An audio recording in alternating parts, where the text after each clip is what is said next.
Good evening and welcome to this edition of the Evening News for today, Saturday, April the 27th, 2024. I am Gerald Bryan. Thank you for tuning in. In the headlines, no Seawall vendor has been dislocated, Minister EDGHILL. Colors of India boutique, several cars destroyed in West Coast Berbice fire. LUSIGNAN prison records 5 new chickenpox cases. Traffic officials urging owners to ensure vehicles maintained ahead of rainy season. And government could lose $1 billion in revenue this year as cigarette smuggling surges, DEMTOCO. Now for the news in detail. We begin tonight's newscast by telling you that a fire, suspected to be electrical in origin, on Friday destroyed a house and 2 businesses on the west coast of Berbice, leaving 8 persons homeless and millions in losses. Our Berbice correspondent Andrew Carmichael reports that more than a dozen cars were also destroyed in the mid-afternoon blaze. Let's have a look. The fire took place at Lot D16 Bath Settlement, West Coast Berbice residence, which housed the popular Colors of India boutique. The store is known for supplying an array of Indian outfits, including bridal outfits and accessories. The mid-afternoon blaze left 8 persons homeless and also destroyed about 16 cars belonging to one of the business persons, while several other vehicles at a mechanic shop were also damaged. Residents reported seeing several vehicles on fire. Flames were initially seen at around 15 hours on Friday. 52-year-old Sulochini Lachman, who owns and operated the boutique, said she had to grab her grandchildren and flee the building after seeing the flames. Her son, Mahendra Lachman, who runs the mechanic shop, said most of the cars were his. My father and son was not at home.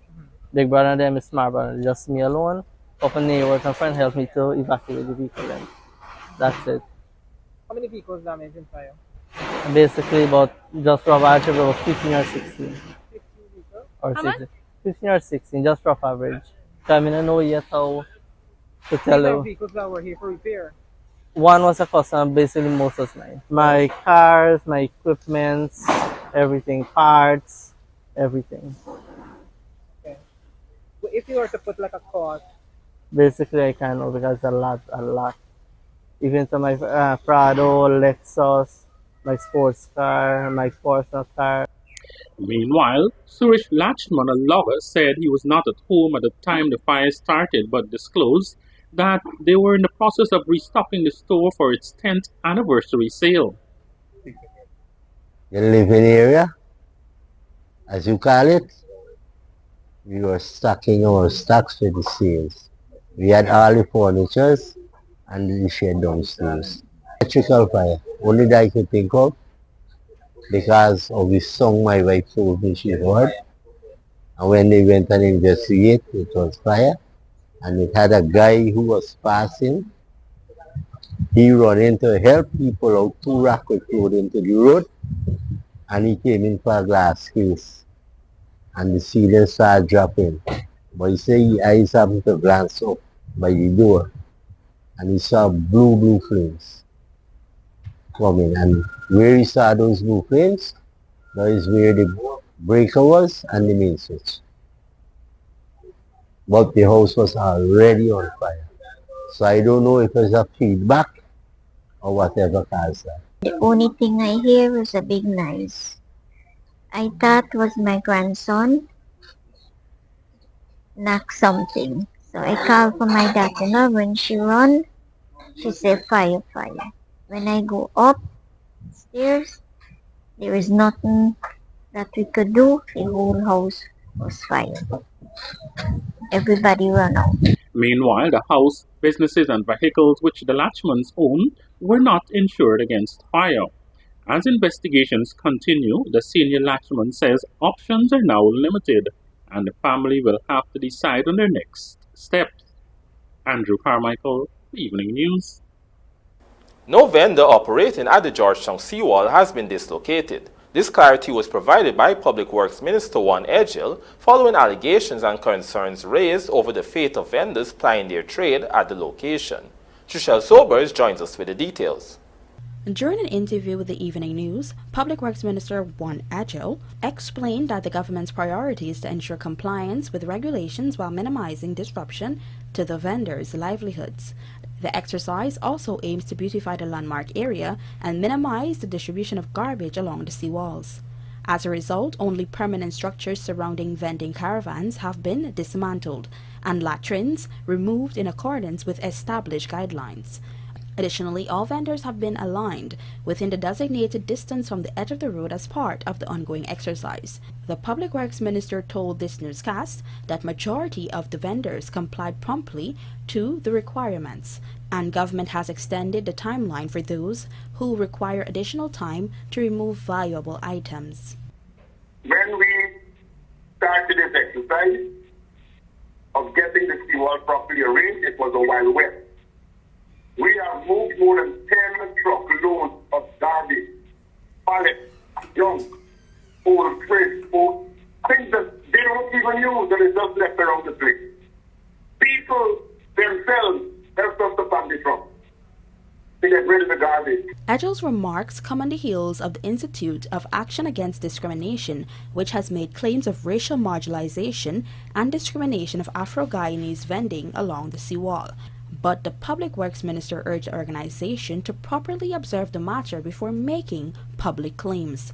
On this point, he clarified that Afro-Guyanese are not being targeted and urged persons to stop utilizing current events to, quote, push their racist agenda, end quote.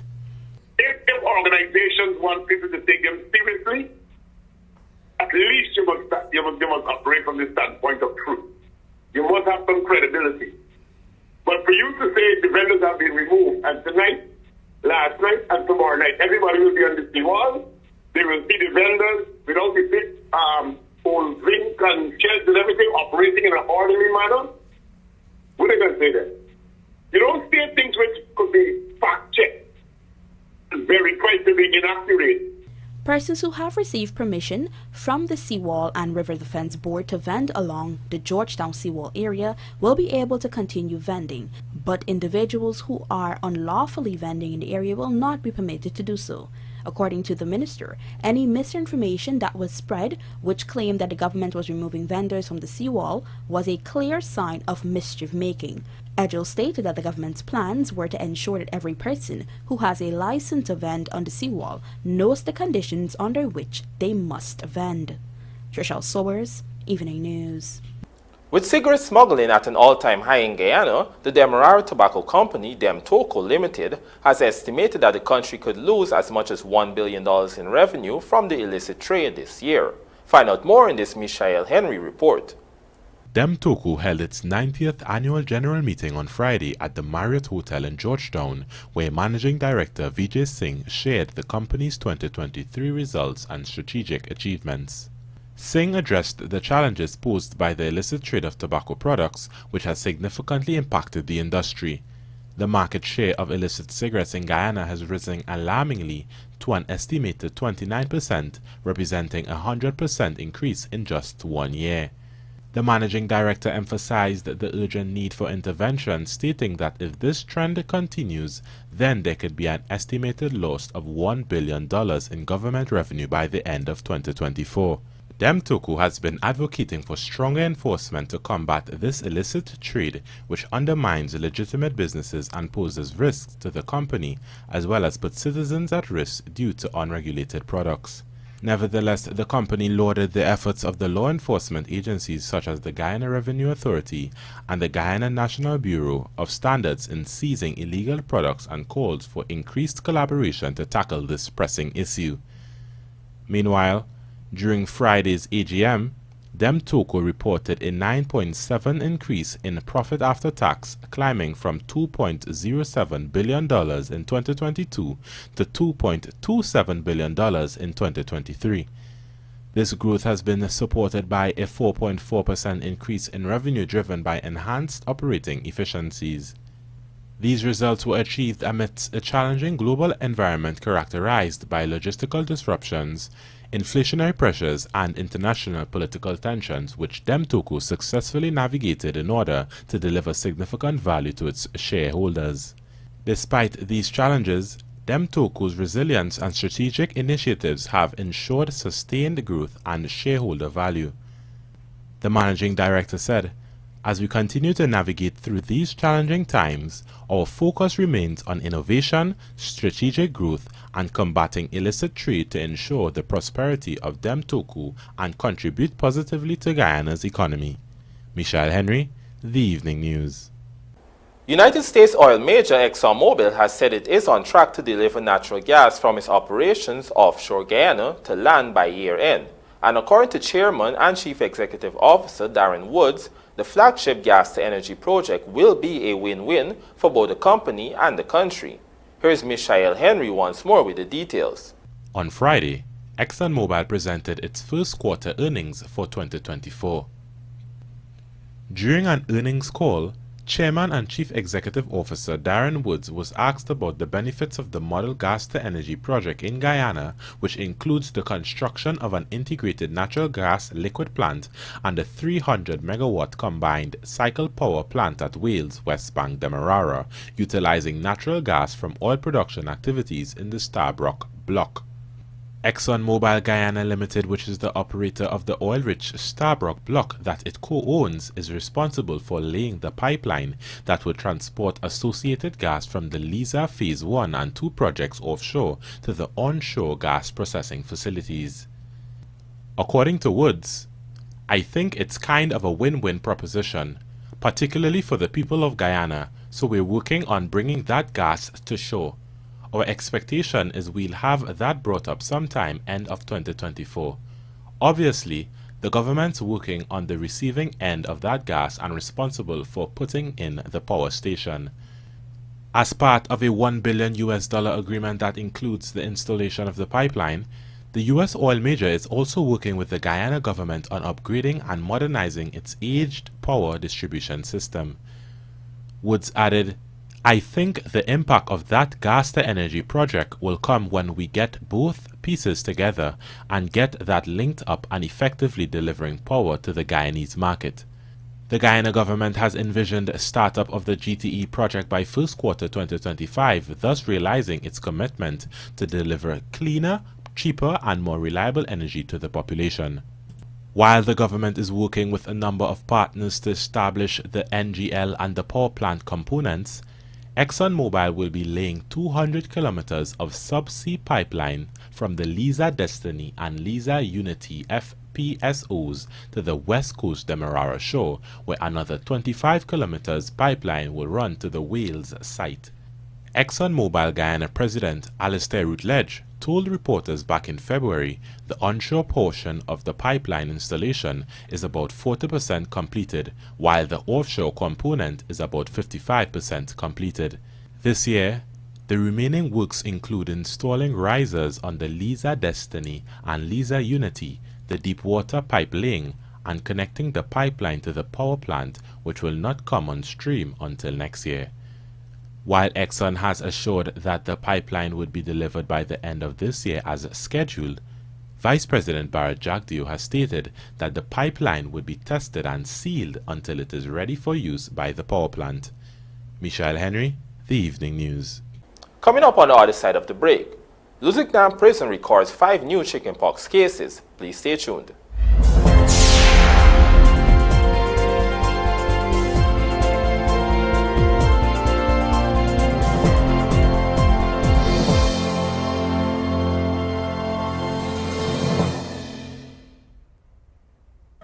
What flavors does Oreo have around the world? Oreo peanut butter. Let me see. Oreo cajeta. Here comes Oreo around the world, the promo that takes you on a family trip to taste the Oreo flavors available in Paris, New York, Mexico, or Rome. Register your packages at oreopromo.com. Guys, I think I'm in love! Wow! Yeah, I was looking at you too. What? What are you talking about? I'm in the tiles. Where did you get them? Oh, Mima Decor. Obviously the best style store in Guyana. Come, let me take you there. My kitchen, my bathroom, my floors. Mima Decor has everything. And the prices are great too. So, y'all want to have a date now? We can build on that.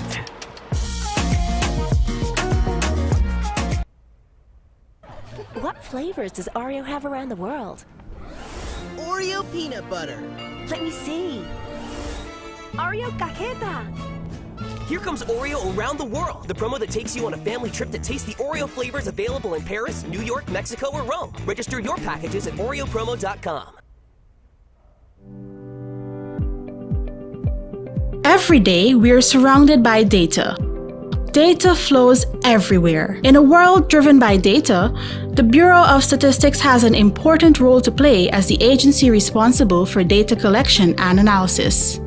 We collect data from every corner of the country to save lives through advanced medical research, empower the next generation with knowledge, revolutionize agriculture for a sustainable future and ensure food security, make cities smarter, safer, and more efficient, help businesses make informed decisions, preserve our ecosystems through environmental monitoring, keep us safe with advanced security systems, even guiding the crafting of policies to benefit us all. But the real magic happens when we analyze this data and generate statistics, fueling innovation and discovery, ultimately unlocking the true power and potential of data and statistics. Join the Bureau of Statistics as we harness the power of data for the benefit of all. Data has the potential to make an enormous impact on our lives and the lives of future generations. Embrace the power of data and shape the future. Bureau of Statistics, serving Guyana's data needs.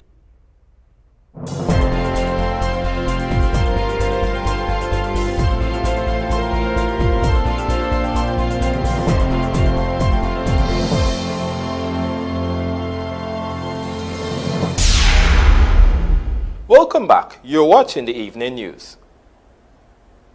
In the past week, a total of 5 new chickenpox cases were detected at the LUSIGNAN prison on the east coast of Demerara. This was confirmed by the advisor to the Minister of Health, Dr. Leslie Ramsamy. Here is Trishelle Sobers with the details. During a telephone interview with Evening News, Health Advisor Dr. Leslie Ramsamy explained that the situation is being effectively managed and the newly infected individuals are being treated and monitored by relevant medical personnel. Prior to these 5 new chickenpox cases, the Health Ministry had announced a significant decline in infected persons at the prison, where 28 persons were isolated and being monitored. Isolation number remained the same, however the number of vaccinated persons grew to 538.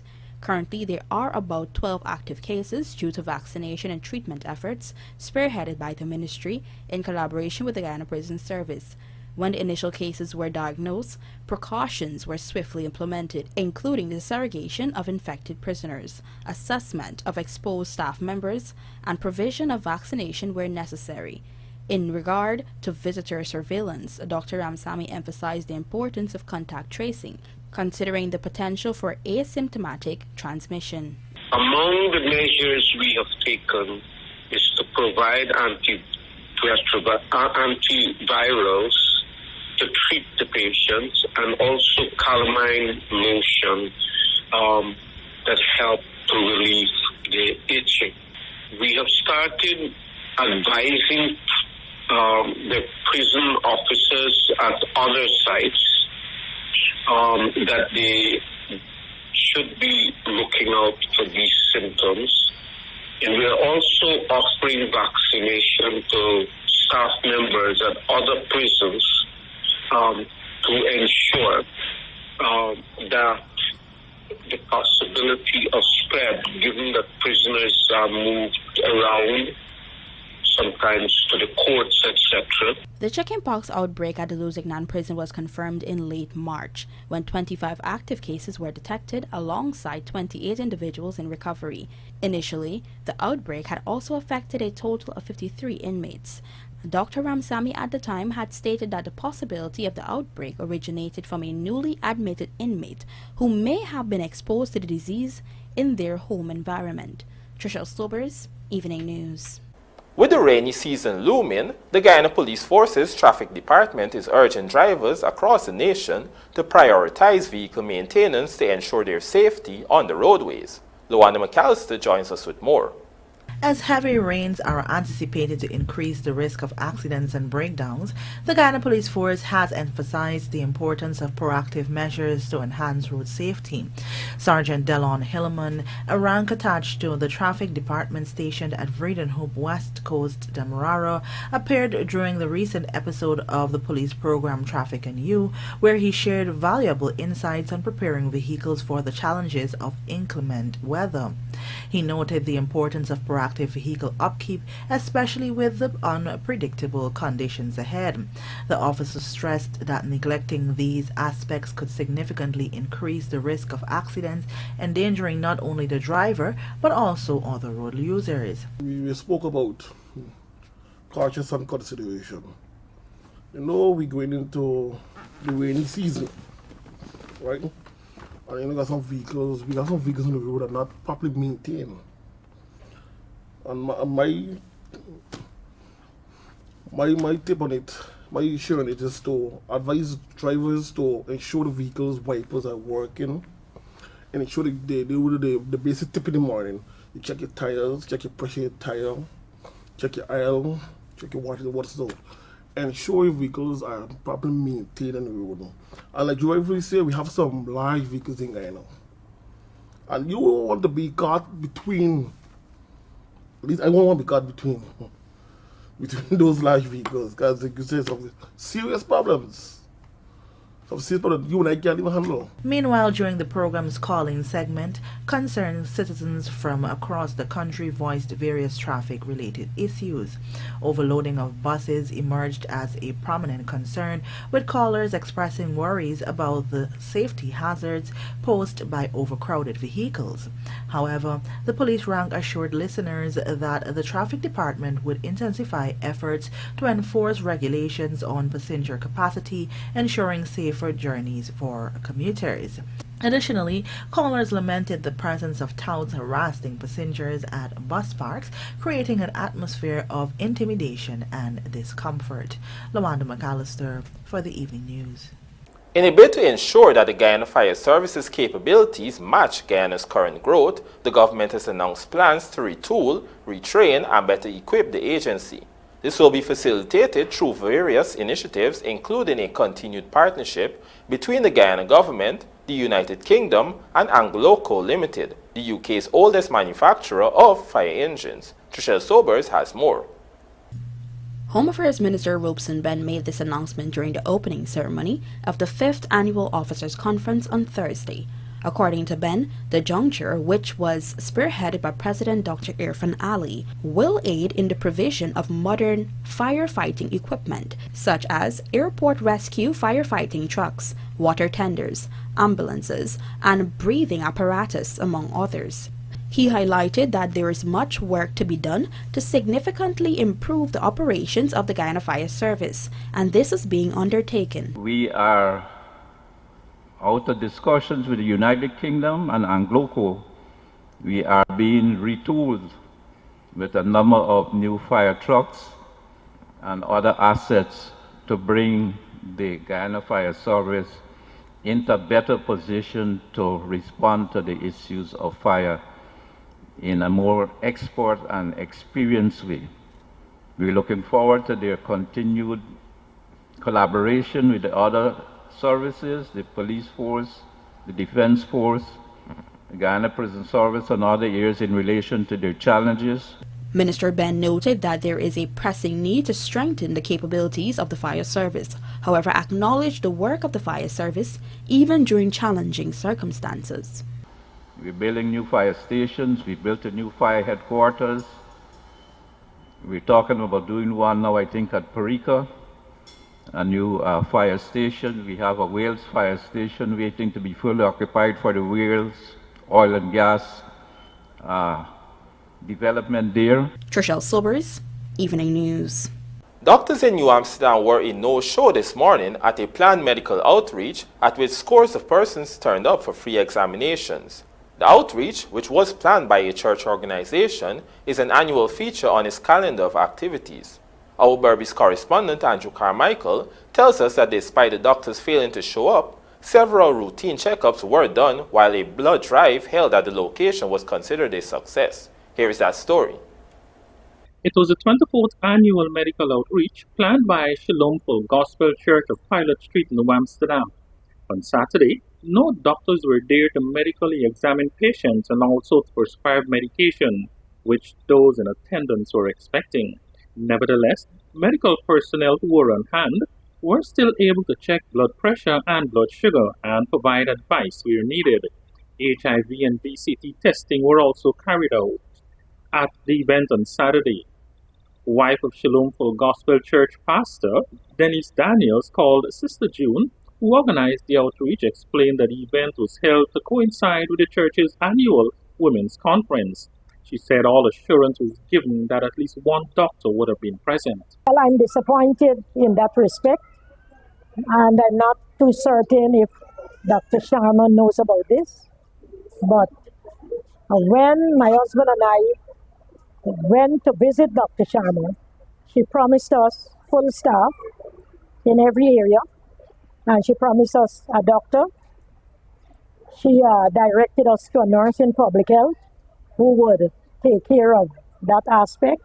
I spoke to the nurse more than once. Coming close to the event, I spoke to the nurse also. But this morning I realized everybody else is here, the nursing staff, doing their vitals, blood bank care, pharmacy. And when I got on to the nurse, it's only to learn that all the doctors are occupied.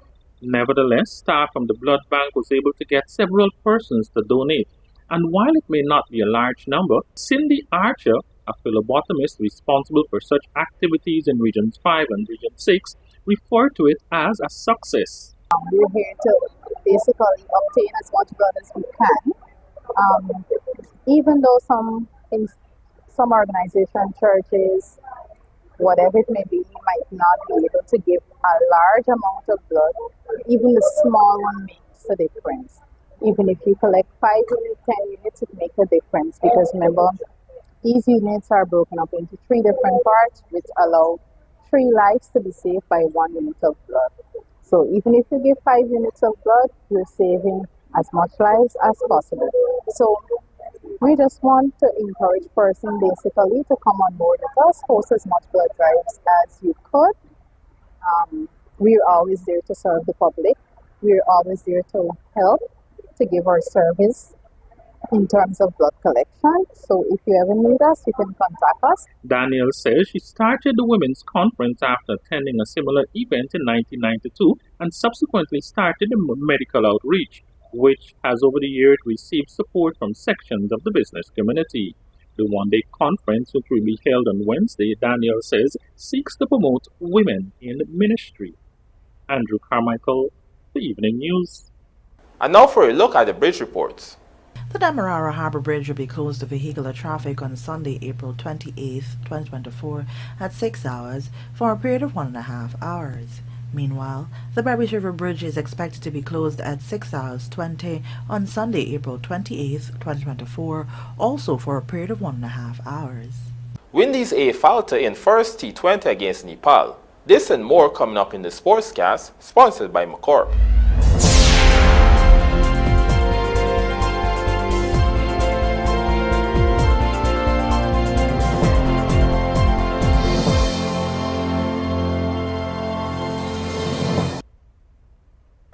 What flavors does Oreo have around the world? Oreo peanut butter. Let me see. Oreo cajeta. Here comes Oreo around the world, the promo that takes you on a family trip to taste the Oreo flavors available in Paris, New York, Mexico, or Rome. Register your packages at oreopromo.com. Looking to bring your dream home to reality? Or simply taking on a home improvement project? Then National Hardware Limited is where you should start. Let us put that touch to your home.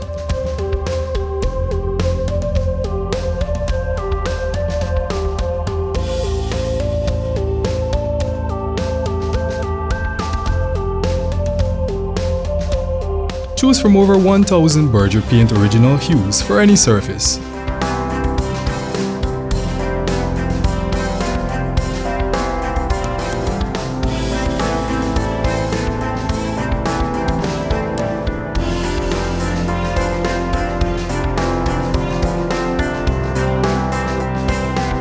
We are known for our trusted brands such as Westinghouse, Philips, Sadco, Rubbermaid, Pyrex, Gibson Home, and so much more. National Hardware Limited, your do-it-best store. Located in downtown Georgetown and industrial site Rhymeville. Miners, welders, and contractors. Have broken parts caused you tremendous downtime? Do you need an extra heavy-duty, dependable welding machine that will get the toughest jobs done and can also double as a generator to power all of your tools?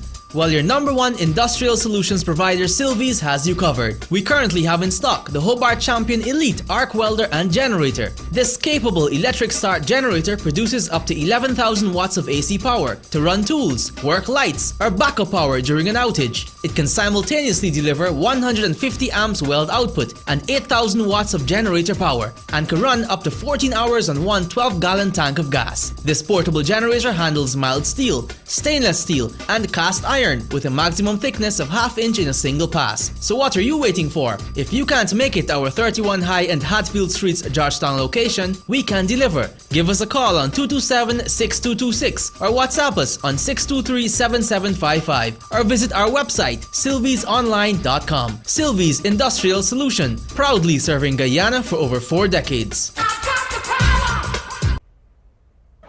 What flavors does Oreo have around the world? Oreo peanut butter. Let me see. Oreo cajeta. Here comes Oreo around the world, the promo that takes you on a family trip to taste the Oreo flavors available in Paris, New York, Mexico, or Rome. Register your packages at oreopromo.com.